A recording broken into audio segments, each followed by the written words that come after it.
these people had one thing in common. You know, they knew they had it in themselves.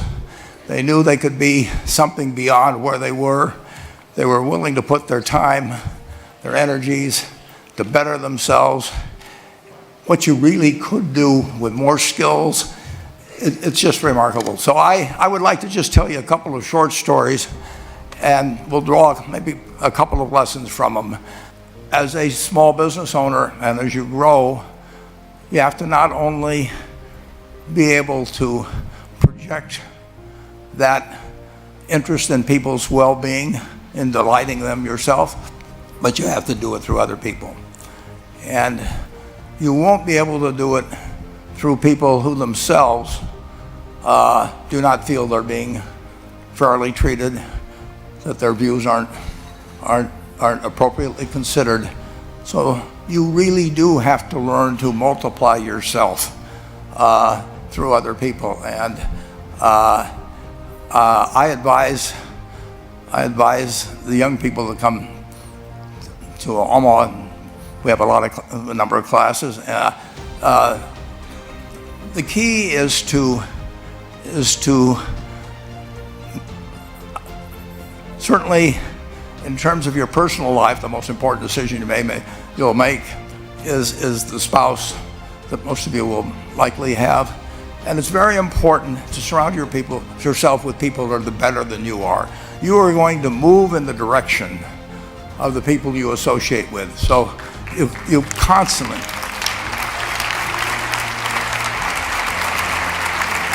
I've been enormously lucky in that respect. I mean, I've just had teachers and friends and a spouse that really was a better person than I was, and I had enough sense to learn from these people that life went better if you behaved better yourself. It took a while. So I advise you to seek out, as your partner in business, your partner in life, whatever it may be, look for the people that actually are examples to you, rather than somebody that you think you need to straighten out yourself. And simple rules like that, delighting customers, working through other people, associating with people that will cause you to move in a better path than you might otherwise have, they will take you so far in life that it's hard to believe. I mean, they took Rose Blumpkin without being able to speak a word of English, and couldn't read or write, and they took her to what is now a $1.5 billion business. And incidentally, there's been no money put in it since the $2,500. That's been the total capital paid into the Nebraska Furniture Mart. And I think if you looked at Enterprise, I don't know their books the same way, but my guess is that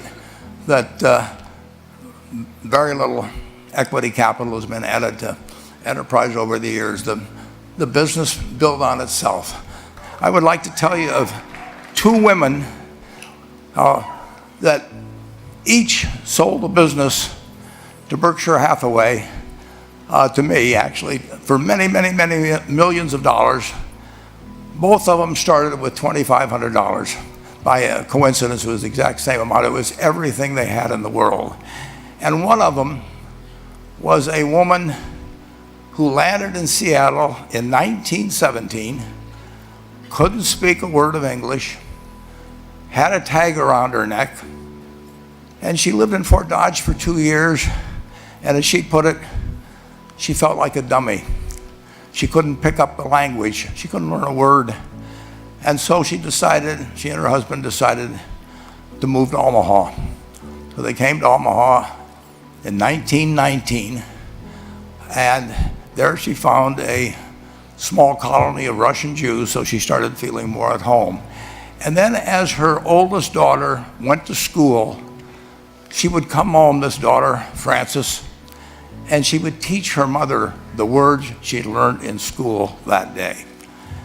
And this woman, Rose Blumpkin, spent 20 years saving money, bringing first her siblings over, her mother and father, $50 at a time. She sold used clothing to do it. She had 4 children during this period. And by 1937, after 20 years, she'd saved $2,500. She went to Chicago and she bought what she could of furniture. Her dream had always been to open a furniture store. And this woman who had never gone to school one day in her life, with $2,500, but with the same spirit that the people in this room had about having a dream and working to accomplish that dream, she built a business which she sold to me in 1983 for $60 million approximately, and which did $1.5 billion worth of business last year.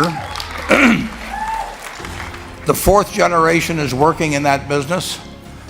This woman, Rose Blumpkin,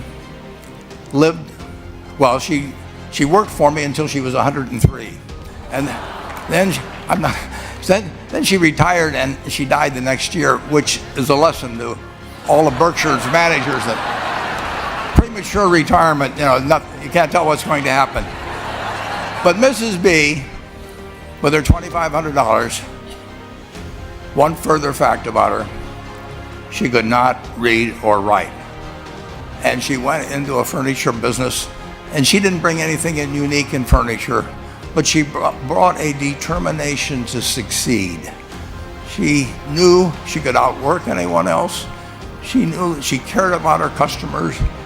She worked at very low gross margins, but she built this incredible business. And I saw one other woman who did a similar thing with $2,500. I paid her hundreds of millions of dollars for her business. So I decided to go to the source and get these people before, I don't want you guys coming around to me asking me hundreds of millions of dollars. I'd like to join in with you much earlier. So I've followed this group, and today I'd like to tell you about one other small business person. This person, I went to buy his business from him, and he turned me down, which was very wise. But this was a fellow who was born about 8 years before I was. He was born in 1922. He was we'll call him Jack, lived in the Midwest. He was a pretty good athlete, didn't like school much. The company he built hires more college graduates each year than any other company in the United States. And this fellow, who was destined for this but did not know it, Jack, went to college for a year and then dropped out. He really wasn't that interested in school. And the year he dropped out was 1941. And when the United States became under attack, he went down to the Army Air Force recruiting station, volunteered, and they turned him down because he had hay fever. So he went over to the Navy and again volunteered, and they took him. They put him on an aircraft carrier. He flew small fighter planes during World War II, got 2 distinguished flying crosses from the Navy, and then he came back to the Midwest. So now we've got a young guy.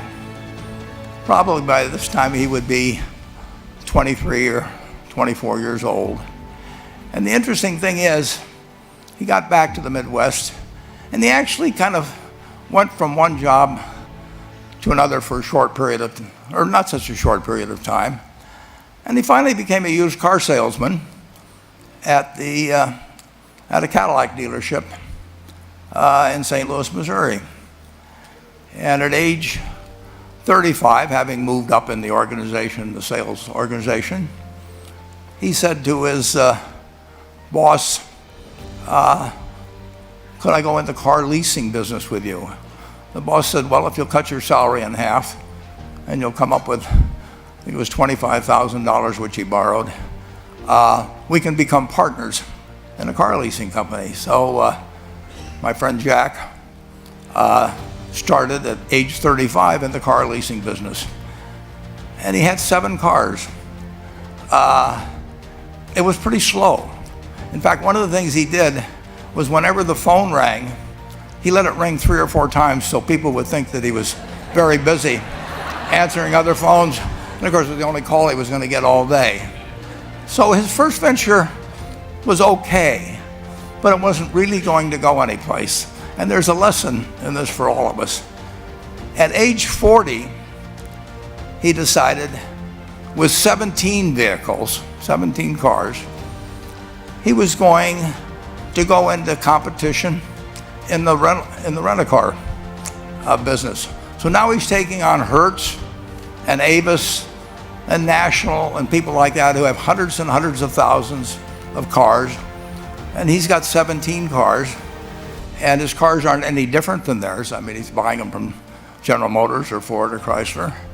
And he can't get the airport locations. Those companies have them all sold up.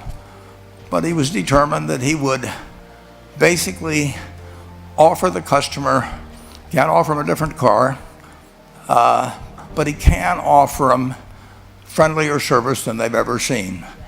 And so he started a company. He named it after the battleship that he'd flown from in the Pacific, which was the USS Enterprise. And he died about a year and a half ago. But when he died, his rent-a-car company, starting with those 17 cars, was worth more than Hertz and Avis and all the rest of the rental cars put together. The man's name was Jack Taylor, and his son, Andy Taylor, is a good friend of mine, runs the business now.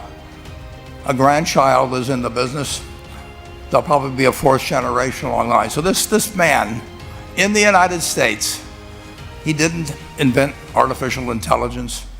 You know, he didn't do anything that, just like Mrs. B selling furniture, I mean, that any one of us could have entered those businesses. But he lived by the creed, basically, of delighting his customers and working with people and establishing the relationship with them so that they in turn would want to delight the customers. He couldn't go out there and take care of every rental car possibility, but he learned how to project himself and his attitude toward his fellow man and his desire, to make a friend out of every customer. He managed to take very ordinary cars and turn them into this extraordinary business from virtually nothing. And it illustrates several points. One is, you don't necessarily get it right exactly right the first time. I mean, the car leasing business, basically you were competing on the cost of money to finance cars. And it's very hard to delight a customer when you just give them the car and tell them to send you a monthly check for 5 years and you'll be back at that time. So his talents were being wasted basically in that business. But at the age of 40, with all of that experience behind him, he found the golden key, and he took a very ordinary business and turned it into an absolutely extraordinary operation. And just like Mrs. B or Rose Blumpkin did with furniture. And he didn't worry about whether the Federal Reserve was going to tighten or ease. He didn't worry about whether the stock market was up or down yesterday. He didn't worry about the things he couldn't change, but he did focus on the one thing he could change, and that was the customer's experience. And I have seen the one that got away, Enterprise. I went down to Florida and tried to talk him into selling to Berkshire, and he was smart enough not to do it. Probably the value of the company has quadrupled since I made that visit. But he was smart enough to see that he would find that business. Henry Ford, as you may know, failed twice before he started the Ford Motor Company in 1903. I mean, the test isn't whether you get the greatest business idea in the world the first time out. The test is whether you keep learning as you go along what your strengths are and what you can do for your customers, what you can bring especially to the party. And to do that, you need the education that I know you've received through 10,000 small businesses, but you need a genuine desire day in, day out to delight the customer. I've never seen a business, and I've seen a lot of businesses, but I've never seen one that delights the customer that doesn't succeed. I mean, what you want is that customer the next day when they think, do I want to rent a car or do I want to buy some furniture? What goes through their mind? You know, it's the place where they've had a great experience. I don't know what I paid for this tie. Actually, probably if somebody gave it to me, but for the purposes of this speech, I will say I have no idea. But or the shirt I'm wearing, or this, but I do know. I will remember how I was treated when I bought it. I mean, you long forget about the price, but you never forget whether you had a good experience or a poor experience with the purchase experience. And